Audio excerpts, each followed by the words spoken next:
You're listening to Fox City's Murder and Mayhem, your bi-weekly dose of true crime history in a small rural community of Wisconsin. Hey everybody, welcome back to another episode of Fox City's Murder and Mayhem. I'm Eric. I'm Gavin. Gavin, we are back. Yep. And where are we headed to today? Hopefully Kaukauna. Well, it is Kaukauna, but it's going to be more general than that as well. All right, so what are we talking about? Well, this is your fault. I want you to know. Everything's always my fault. Yeah. But my faults make the best episodes. Yeah, we'll see. We'll see. So I had asked you, I said, hey, Eric, do you want an episode about a virus, a Bigfoot, or a murder? And I thought, well, any reasonable person would say a murder. Oh yeah, but Eric's like, give me the virus. So we haven't had a virus in a while, so we're going to talk about a virus in Kaukauna. Yeah, weird. But it's not, like I said, it's not specific. Okay.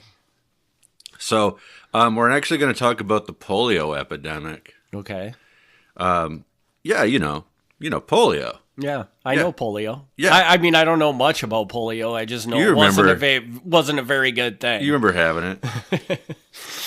So, yeah, this is kind of just a broad thing. I had done a presentation on polio, so I thought I would share that with people, a really scaled-down version of it here. So polio been around, like, forever. But it started getting bad in the 1900s. From 1916 onward, there was a polio epidemic each summer in one part of the country or another. It kind of, it would jump around, and it got even worse and worse up through the 1940s and 1950s.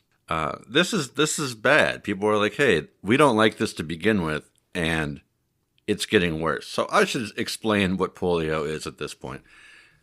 Polio is a virus, and in most cases, you get it, you're sick for a little bit, and then you recover, and you're fine. But for some people, what happens is it gets in there, and you don't recover, and you become paralyzed, and your legs don't work. Okay. Or your arms don't work. And sometimes even if you got it and you recovered, there would be residual traces of it, and your legs or arms would get weaker as you got older. Okay. So it kind of stinks in that even if you recover from it, there's a chance that you're going to be dealing with that pretty much forever. Okay. So it's not like most illnesses where you either die or you get better. This one you're just kind of stuck with. Okay.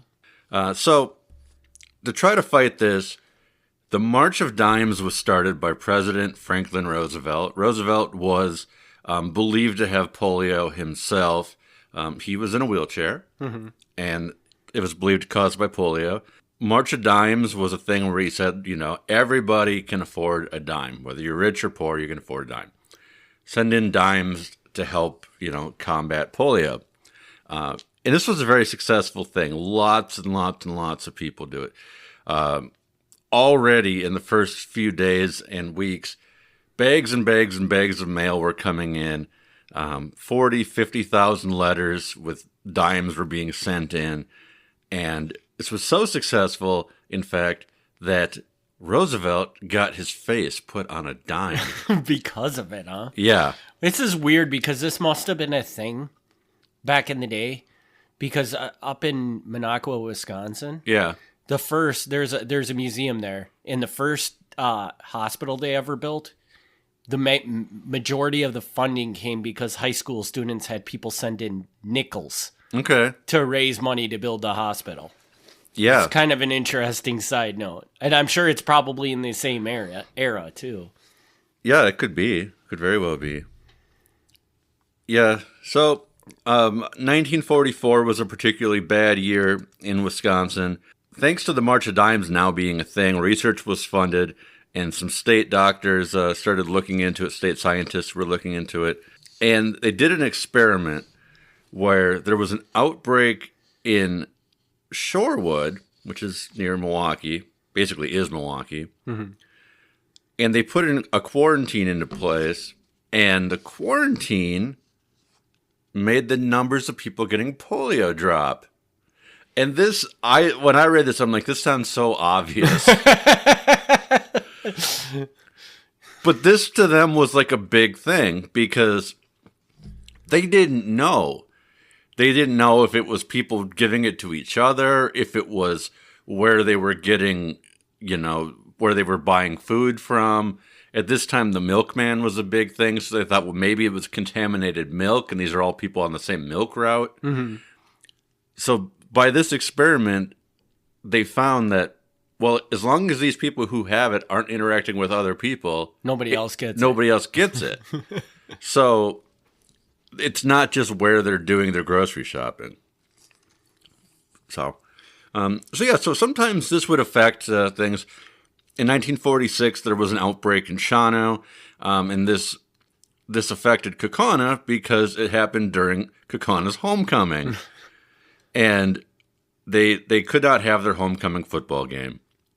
The student council president in Kaukauna said, "I will try to make this homecoming the most successful we've ever had, with all the students' cooperation." The local events continued, including the parades and all that stuff. And they even had a bonfire where they burned a giant S, saying, "Screw you, Shawano." But they didn't play them in a football game. So I guess Kaukauna won that one. More people are getting it. When the outbreak went through in 1949, in the United States, there were 42,000 cases. And among those, 2,700 of them, people died. So that's bad. Things are slowly again creeping up, and parents are getting really, really concerned because this is hitting kids the hardest. And they're like, okay, before you make new friends, we got to meet your friends. Got to make sure your friends aren't creepy polio kids. And gatherings were reduced, crowds were reduced. People were kind of hesitant to go to sporting events. Swimming pools became less popular because they were afraid to swim with other people. So it kind of sounds familiar. Yep. Almost plays into the idea that history repeats itself. Yep. Yep. And I will tell you, when I picked polio as a topic to do a presentation on, I did not have that in mind whatsoever. Mm-hmm. But the more I was reading about the polio and the things that they did to fight it and the statements that the health professionals were saying, it sounded very familiar. It sounded a lot like something that had happened in our own lifetime. And I was like, okay. For anybody who is not getting this, we're talking about COVID. I wasn't going to say it. But a strange thing happened in the 1950s. And it used to be that prior to that, the bulk of people who got polio would get it between ages 5 and 9. By the 1950s, it shifted to people 15 and older. And here's why. Because people got better cleanliness. Okay. As personal hygiene and clean water and things like that improved, more people avoided it, which meant that they started getting it later. Like the kids were cleaner. Okay. This was bad. So now, hold on though. When you get polio, is polio kind of one of these things where you get it once and then it's kind of done? Yes. Okay. So if you got it between 5 and 9, that's bad, but you could recover. If you get it 15 and older, that's worse because apparently it hits you harder and you have a higher chance of paralysis or death. I'm guessing this is kind of sort of like the chickenpox thing, where they tell you, you want it as a kid because if you get it when you're older, it's not pleasant. Mm-hmm. Not that people are dying of chickenpox all the time, but a similar thing where depending on the age you get, it makes a big difference. So this is your first argument why nobody should wash their hands, right? It is funny. It is funny, yeah. This is one of those things where drinking bad water and rolling in the dirt is a benefit. I mean, overall, cleanliness is better for health, but there are some arguments there. Yeah. Okay, by 1950, the county is trying really hard. Outagamie County is trying really hard. People are coming together. They're having regular meetings. They're like, we got to figure this out. Our numbers are going up. The cases are getting worse. They've reached the point where local hospitals can't really help them as much anymore. St. Elizabeth Hospital was like the go-to hospital if you had a real problem. Mm-hmm. But even they were then sending people down to Madison because Madison was considered the best hospital in the state. Okay. So they would send them down to Wisconsin General Hospital in Madison. Often they would get better then because Madison could help, but sometimes they didn't. So there was some interesting things of trying to figure out how to slow this down. The Kaukauna area got their new pool in 1950. And they said, hey, we got a new pool. And we know you guys have been asking for a pool for years. And now that we have a pool, I know you're kind of hesitant because everybody's got polio. And you don't really want to go in the pool. But don't worry. The pool is the best place to be. Because we add chlorine to the water every day. And the chlorine kills the polio. Okay, so now, is this where chlorine came from in pools? I think it was around before that, but this seems like when they're explaining it to people that not everybody knows that chlorine is in a pool. Okay. So it must be a relatively new thing. Okay. But it wasn't like they discovered chlorine because of the polio virus or anything like that. I don't think so. Okay. But yeah, it's funny. They're like, no, come to the pool. As long as you're in the pool, you're fine. Like, it kills everything. It's like, okay. I'm going to guess that there are some flaws in that logic. I don't know how polio is spread, but I assume it's like airborne, or is it? I don't think that it would. I mean, if you had polio and you went in the pool, it's not like your polio would go away. So I don't think it works exactly the way they think it works. But yeah, I don't know. The next time there was the worst outbreak in the country was 1952. Somehow the worst ones just keep coming. In 1952,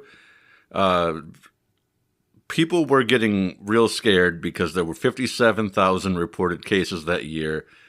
3,000 of them died, and 21,000 of them were left with some level of paralysis. At this point, they're like, you know what we really need? We need a vaccine. They pushed for the March of Dimes to kind of switch towards pushing for a vaccine. Prior to this, they were doing some kind of science experiments, but they were primarily using their funding to help out people after the fact with polio. They're like, here's some crutches and things like that, which is great. But they're like, let's just try to actually find out how this starts and stop it. So they switched. And they started funding research on 2 different vaccines. One was by Jonas Salk, and that's the more famous one. And that's the one where, a vaccine in the normal, like what we think of as a vaccine, where the vaccine is dead virus, and then they give you the dead virus, and your body fights it not knowing it's dead, and then your body knows how to fight it. Mm-hmm. The other one was a guy named Sabin. His was living, and he would give you droplets. He'd put them on a sugar cube, and you put the sugar cube on your tongue, and you'd let it dissolve. His was more effective, but it also had more people get polio. Which seems reasonable that depending on how well your body could fight it off, some people just aren't going to be able to fight off what he's giving them. Probably. Right. Now, this came into a problem, whereas the effectiveness was close enough where you'd want the Salk vaccine because the risks were lower. Mm-hmm. Like, if you have something and you have, like, a 0% chance of getting polio or a 5% chance of getting polio, you want the 0% chance, right? But there was a problem. Okay. Both of these vaccines ended up being developed around 1955, and Salk's vaccine went into widespread production around the country. And there was a lab... Salk's is the one with the live. No, the Salk's other is one. the dead one. Okay. Salk's is I would say the good one. Yeah. So it's going around to different labs around the country. It went to a place in California called Cutter Labs. And Cutter Labs apparently was kind of a newer thing. They weren't fully experienced. They didn't have a lot of background in this. And they goofed, and they forgot, in one of their batches, they forgot to kill the virus. So now we have a rogue live virus traveling around that is being administered as a vaccine, huh? Yes. So in a batch of vaccines that went out, they injected the kids, and 11 kids died of polio.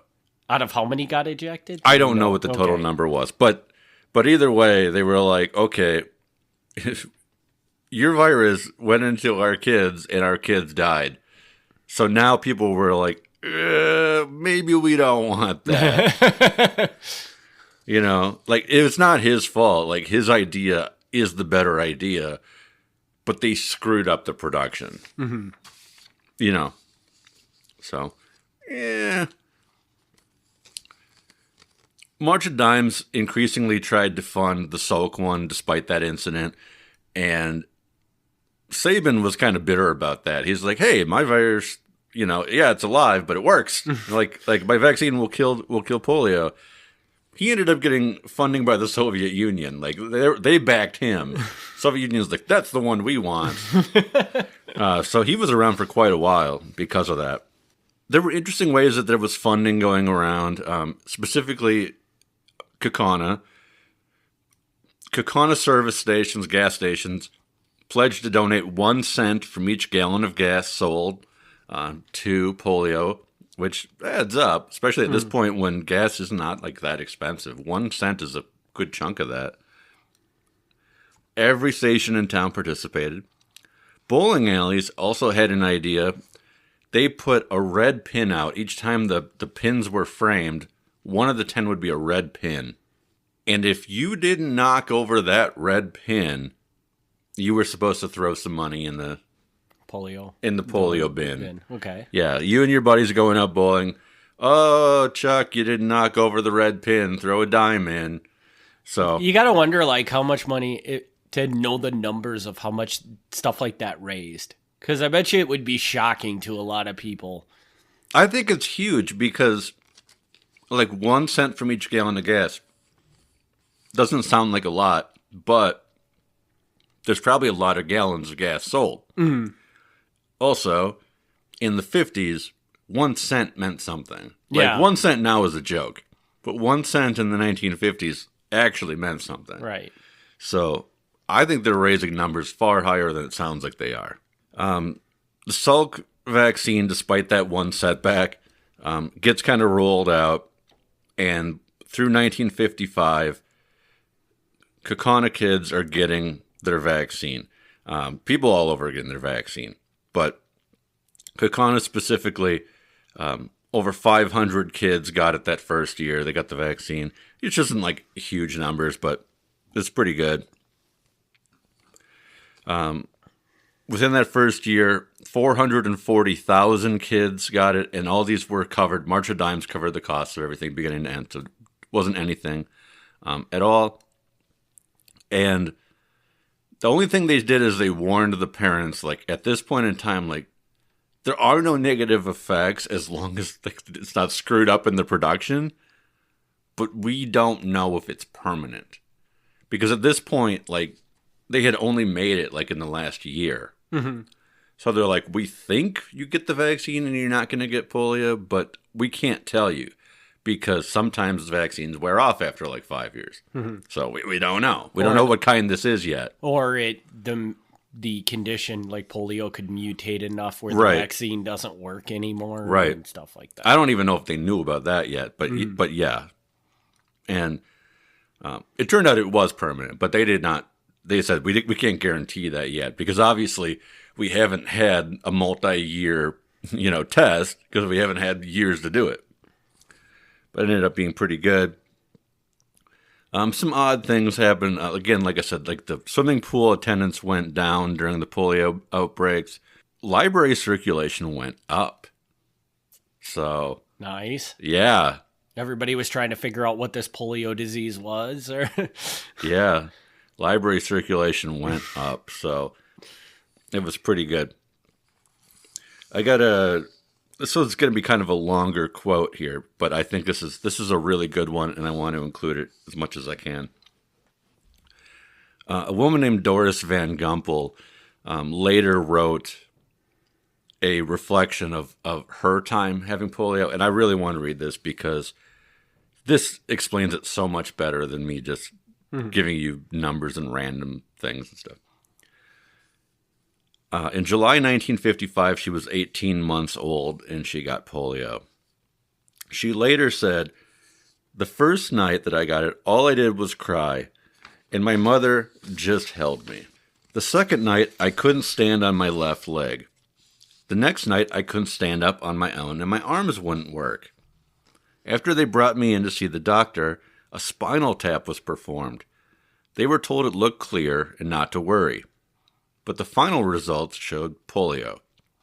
The first 2 to 3 weeks after being diagnosed with polio, I was quarantined just like everyone else who had it. A special unit was set up at St. Elizabeth Hospital. Iron lungs worked to keep those affected in the respiratory areas alive. Therapists worked to keep limbs from tightening up. I went home with braces on each leg, locked at the knee, and off I went. Surgery on my right foot in 1956 helped a drop foot, and I was 3 years old. To straighten my arms, my grandpa gave me a rubber ball to squeeze. It helped. Even today, now at this point, like this is like 50 years later, even today, all my strength is in my arms. In 1958, at the age of 4, our trips to Shriners Hospital in Chicago began. An initial consultation was needed, and I was placed on their waiting list for surgery. In 1959, I went for my second surgery, the first one I got in Chicago. I spent my 6th birthday there and my first Christmas away from home.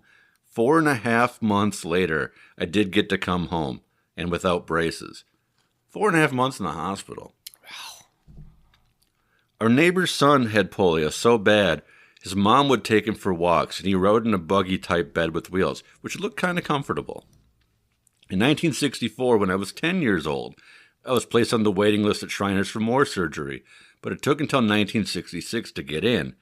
My left foot dropped and was half an inch shorter than my right, which caused me to fall a lot. On May 27, 1966, I went in again. 3 months later, I came home with a full-length cast on my left leg and crutches. When I was 15 in 1969, my left knee was still unstable. My left foot stuck out to the left as I walked. Shriners operated once again and straightened my left foot by actually breaking the bones and turning my foot. Ugh. From there on out, she was good, except then in June 1991, my ACL tendon snapped on my left knee while I was at work. This caused my leg to hyperextend, and surgery was impossible. Post-polio limbs are hard to reconstruct, so brace was inevitable. So, to kind of summarize this, she gets polio when she's 18 months old. I'm assuming she does not actually remember being 18 months old, and this is kind of after the fact. Yeah, but her parents are telling her what happened. Yeah, but either way, she's in the hospital, she's quarantined, and she ends up getting one of the bad cases. So she has to go repeatedly for these surgeries because she's losing strength in her limbs. And like that's what I think really drives this home. Like you get sick, and no matter how much you get sick and how terrible it is, usually a few days later or a week later, you're good to go again. Mm-hmm. Polio is not like that. Polio, she has to repeatedly, for years and years, go to the hospital, spend months in the hospital to get these surgeries, one of which, as you notice, does not sound great because they have to actually go in and break her bones to reset her bones straight. Mm-hmm.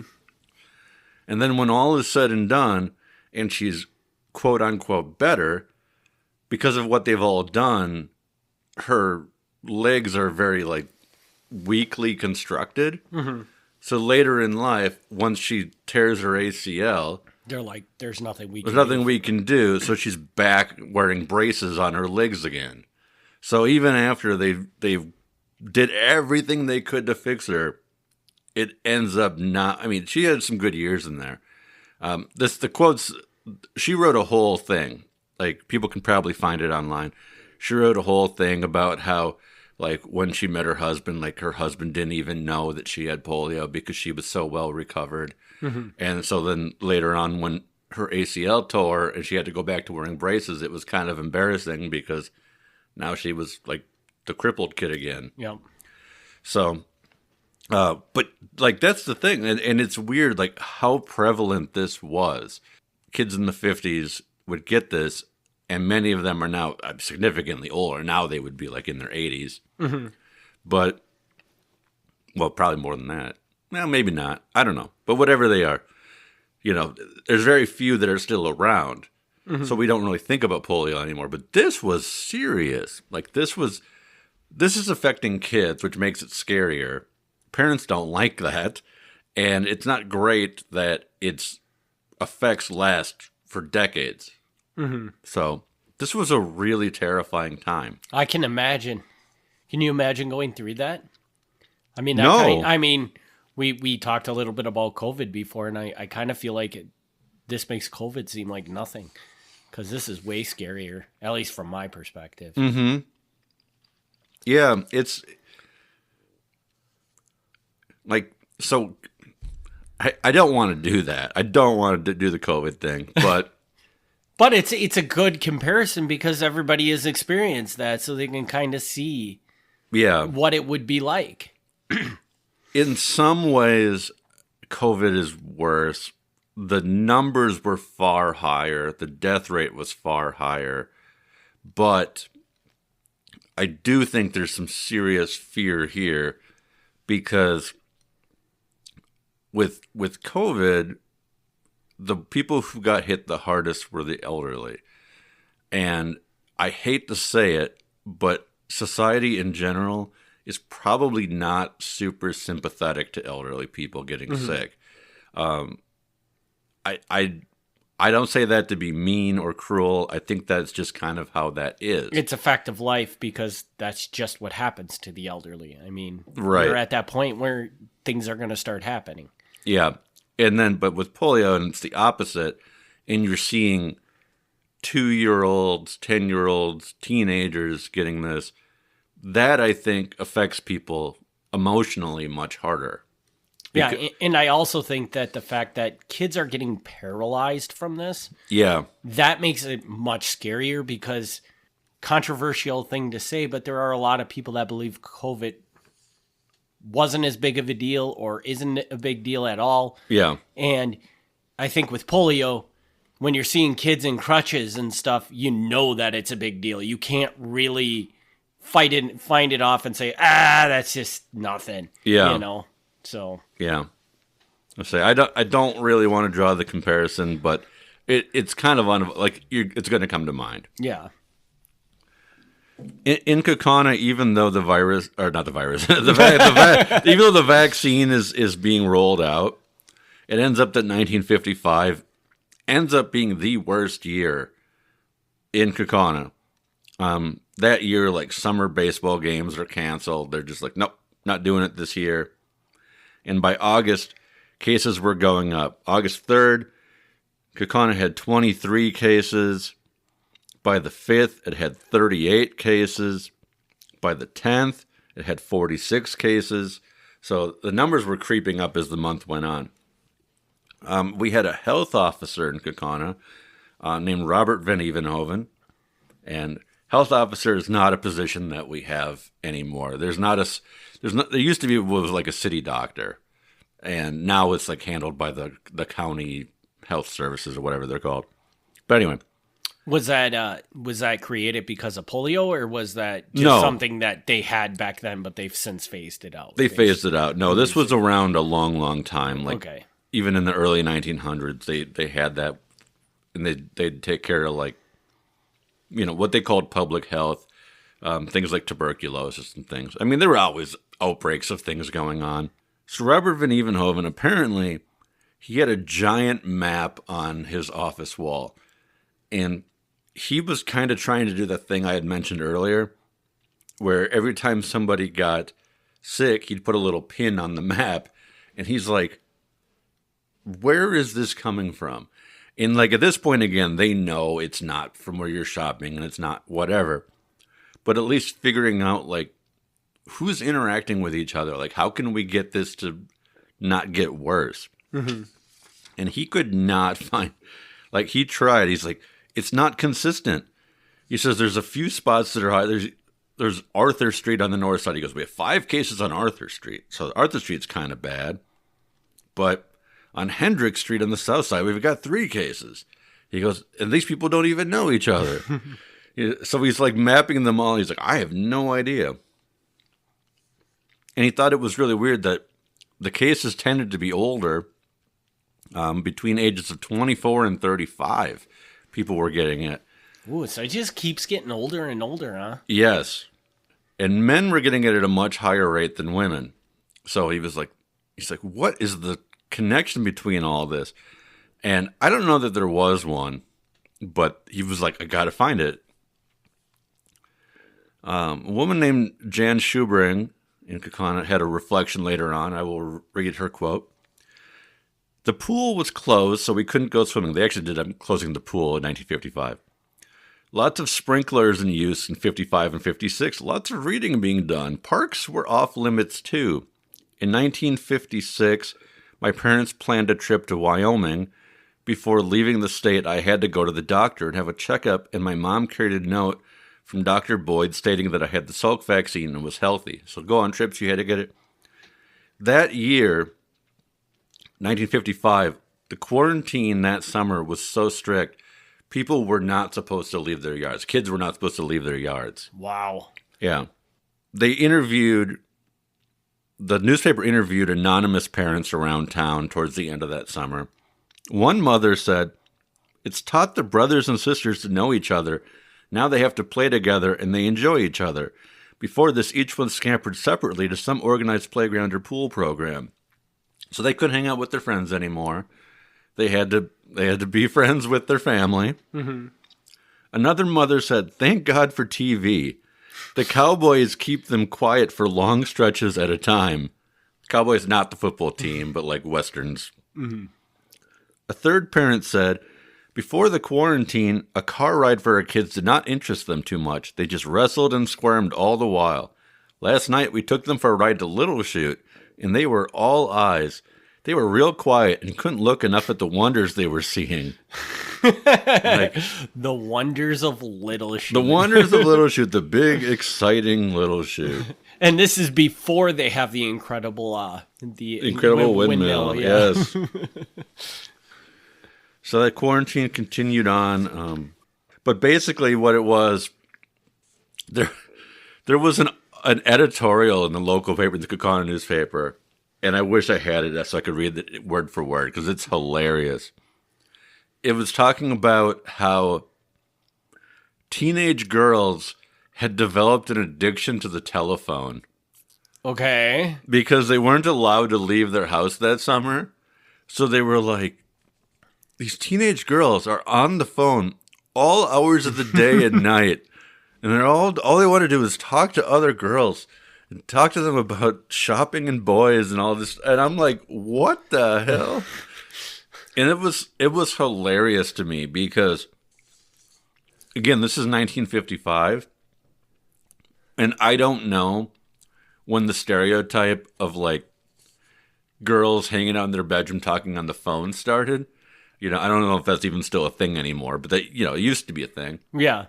But I don't picture that being a thing in the 50s. But apparently that's where it started, man. Yeah. Yeah. So for like that summer, they couldn't leave their bedrooms. They were just on the phone all day. I mean, I don't really think it probably started in the 50s. Mm-hmm. It's probably just when they realized that it was a thing. Yeah. Because it got so big because they weren't allowed to do anything else. So. Yeah, I thought it was pretty funny. The quarantine was lifted at the end of the summer so kids could go back to school. They weren't even sure if they were going to lift it for school, but they were monitoring the numbers, and the numbers had dropped down to such a low level by the end. The polio numbers had dropped down to such a low level by the end of the summer that the risk seemed pretty low, and it worked out okay. It actually did. It did get pretty good. The numbers after that, both locally and nationwide, dropped. The virus, again, the virus and the vaccine, I'm going to keep switching these up. The vaccine was so effective that in 1950s, when it's like thousands upon thousands, tens of thousands of cases a year, within 10 years, the cases dropped to near zero. Wow. Like, it just, within 10 years, they had basically wiped out polio. The only thing they had left is they had to try to convince the Amish community to get the vaccine. Because apparently, like, the few random outbreaks that did pop up after that were in the Amish community. Because the Amish people, you know, we're not aware of any of this going on. Mm-hmm. And they'd be like, oh, we're all getting polio. So they had to go in and be like, yeah, we can fix that for you. You just gotta let us give you the shot. Yeah, which apparently, I mean, I don't know what the Amish rules are about that, but I guess they were okay with it. Mm-hmm. So, I mean, I would hope, even if you have an issue with technology or whatever, I would hope that if somebody says, this will probably protect your kids from dying or getting paralyzed, you would think that they would be like, yeah, okay, we're willing to take that risk, you know? Yeah. Yeah, so the final numbers are every year between 1900 and 1955, the lowest number of cases per year was 16,000. Sometimes it was much higher, but that was the lowest. Since 2020, there has been zero, not one. You know, or I shouldn't say not one, because you could get one very random one because somebody was traveling or something. Mm-hmm. But no local, you know, caused by another person in the U.S. So it's essentially wiped out. And because of that, the March of Dimes had to get a new job. And they moved from doing polio to raising money for birth defects and infant mortality. So March of Dimes does still exist. They just don't do polio anymore. I'm guessing that they don't have people mail in dimes anymore either. They probably do not. They probably moved on to something a little bit more They probably do efficient. not. But I know even I don't see March of Dimes much anymore. But I remember when I was a kid, you would like have these little boxes at places, and you could buy like a Tootsie Roll for 10 cents, and it'd go in the March of Dimes box. And so, like, the Tootsie Roll was, you know, a nickel or something, but then the profits went to March of Dimes. No. So it was still a thing. It probably is still a thing, but, yeah. Cool. So now, first of all, so you did this as one of your presentations at the library? Correct, yeah. Correct? So what possessed you to decide to do polio? Well, two things. One, I have a volunteer, and the volunteer, she lived through it. She does not have polio, but she lived through it. And it was something that always kind of interested her. But also, I'll be careful how I say this because I don't want to say it publicly. I don't know that I could say it for privacy reasons. But we do have somebody at the library, not an employee, but somebody who goes there, who had polio. Mm-hmm. And I would consider him a friend of mine. We talk sometimes. And he did survive it. And it's interesting because he was covered in the newspaper at various times. When he was in school, he had to get very special treatment because of how it was. They kind of rearranged things. There was this is not him, but there was one student that actually like took classes by telephone. But he would get special arrangements and special rides and stuff to make sure that he could get everywhere. Mm-hmm. And he had like crutches and braces up through the 70s or 80s or something. Now he's in a motorized wheelchair. Mm-hmm. Like he could walk before, as long as he had his arms to help him. Now his legs basically are withered away. Wow. So not only that, but it seems like, is that common? Like that later on in life, this is going to hit you and it's going to hit you hard? Well, that's the thing. Like once you get it, it progresses. And it progresses slowly, but like you're not one day going to wake up and be like, oh, my legs work great today. No, like they don't come back. They don't come back and they can continue to deplete. So good chances that you're going to be in a wheelchair at some point in time. Yeah. Even if you survive it. Yeah. Wow, that's sad.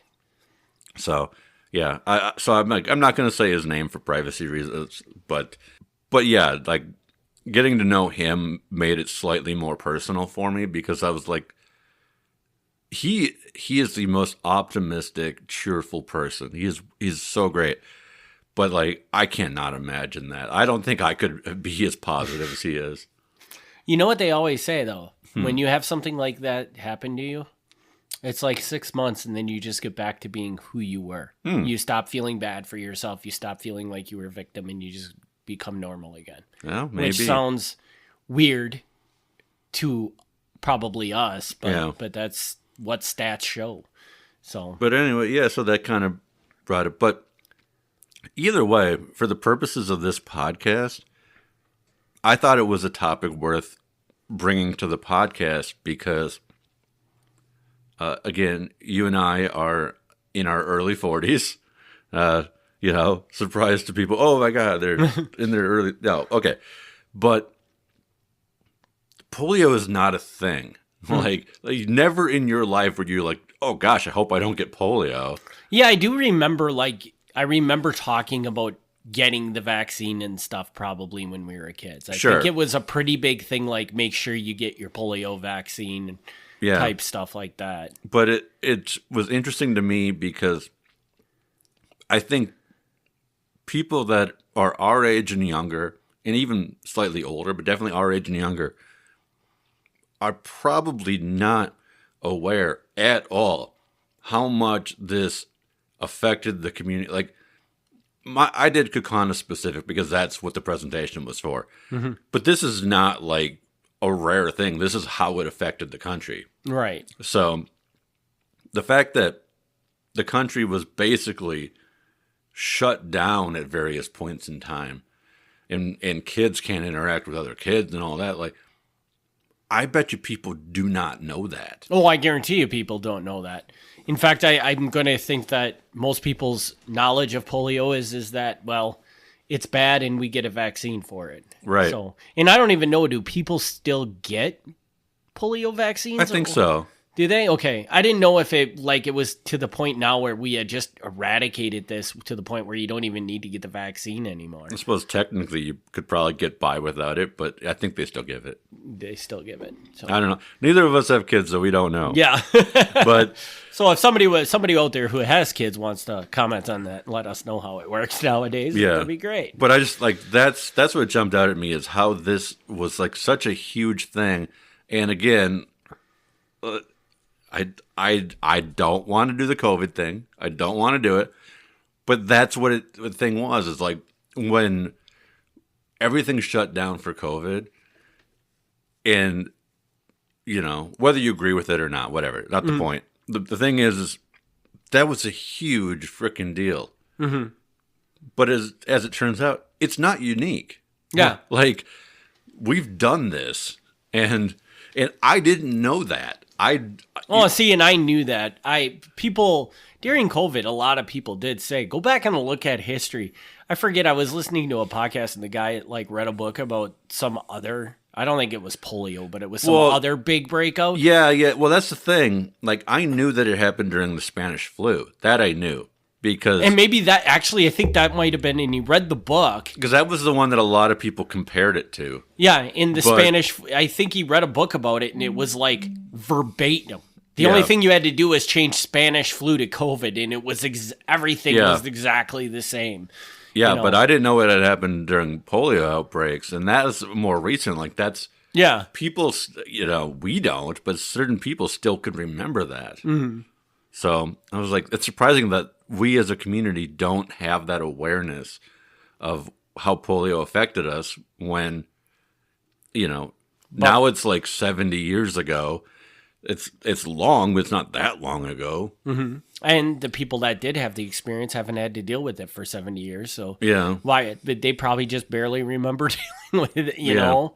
Unless, of course, they got polio, then it sounds like it's the gift that keeps on giving. Yeah. So that was interesting to me, and I just wanted to share that with people because I'm going to assume if I didn't know that our country shut down for polio, other people don't know that. So I figured we should probably share that information. And I think this is another great thing. Like you don't hear the story of polio. And it's even cooler that we get to hear the story of polio in a city that we know pretty much probably everybody that listens to this podcast can go to. Yeah. So it just kind of makes it a little more personal. So. Oh, yeah. Oh, and I also learned that in the 1950s, we had parents that would put their kids in front of the TV all day. Yes. Yeah, I thought that was great. Oh, my kids can't go to the playground? Well, thank God for TV. I just keep my kids here. I'm like, yeah, I guess we've just always done that. As long as we've had TV. Yeah. So, all right. Do you got anything else for this one, or should we wrap it up? I've got one last thing. I know we're probably running real long, but... No, it's okay. But I got one last thing, and I want to show you something. All right. And I want you to say something when I show it to you. Okay. Say whatever you want. I'm not telling you what to say, but... All right. I don't think... Oh, Gavin's got a copy of his book. Yeah. Which by the way, me and Gavin already had this conversation, but I think on his podcast, he said...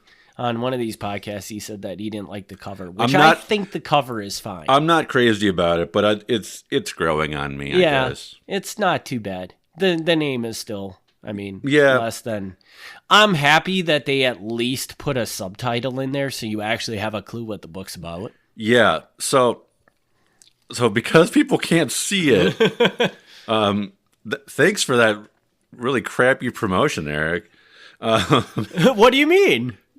You just said, "Oh, he's holding his book." That's not... You didn't tell him what it is. So I'm holding a book that is not out yet. I just got my copies. But they'll be in stores. I think it's 21st. I think I saw on Amazon. It's coming up. So by the time you hear this, it'll be out. The book is called Big Safe. It's about some Milwaukee crooks who commit a very bungled heist in Reno, Nevada. Not at all related to Fox Cities Murder and Mayhem, but I thought people would still like to know the book's coming out. Yes, the subtitle is The Milwaukee Crew in the Reno Redfield Heist, which is kind of a convoluted subtitle, but the reason that the subtitle, that is my fault. I will own up to that. And the reason that subtitle is written that way is I wanted to make sure that when people were on Amazon or Google or wherever they were, whether they entered in Reno or Milwaukee or whatever, the title would come up. Yeah. So I wanted to be very explicit about, if you're looking for Milwaukee crime, you'll find this book. If you're looking for Reno crime, you'll find this book. So now it's kind of it's a rare case of Milwaukee and Reno crossing over because they're nowhere near each other. But so now I'm curious. It's equal parts of both, really. I'm curious. So I noticed that it says the Milwaukee Crew and not the Milwaukee Mafia. Correct. What was the reason behind that? Are these people not truly mafia members, or is there questions behind their mafia presence? One guy is either a mafia member or at least mafia affiliated, but as a whole, I would not say this was a mafia job. Okay. So they have connections back to the Milwaukee Mafia, but they were probably operating on their own. Yes, that would be what I'd say, because the person who really instigated it has really no mob connections at all. So I don't think it would be correct to call it a mafia story. Cool. Well, I look forward to even though we talked about it on the Milwaukee Mafia podcast, but I don't think it is technically. Yeah, but I mean, so many of these things that we talk about on all of these podcasts, you got to just kind of accept that some of it might, be slightly reach the point where the title of the podcast doesn't have to be super strict. Yeah. So very cool. So like I said, I believe that comes out on the 21st. But if you go to Amazon, you can find it right now. It's up there for pre-order, so you can see it. It's called Big Safe. Yep. So it's by your favorite author. Yeah. So everybody should go check that out. Yeah, and Big get Safe. Their copy. Again, I would just say the Big Safe. I think Big Safe sounds awkward, but it is about a big safe. So everybody should get over and check that out. Get your pre-order placed, and we will be back in 2 weeks with another episode of the Fox Cities Murder and Mayhem podcast. Do you have any idea of what we're doing next? Well, we'll probably do the Bigfoot next, since you didn't want to do the Bigfoot before. I think you said you had a murder in there too. You want a murder? Yeah, we'll give them a murder before we do the Bigfoot. Okay, fine. People have to wait for the Bigfoot. So we'll leave them in suspense for the Bigfoot. Okay. So, again, we want to thank everybody for their continued support of this podcast, and we'll see you on the next episode. All right. Thank you. Thanks for tuning in to Fox Cities Murder and Mayhem. Join us in 2 weeks for another exciting episode of Murder and Mayhem.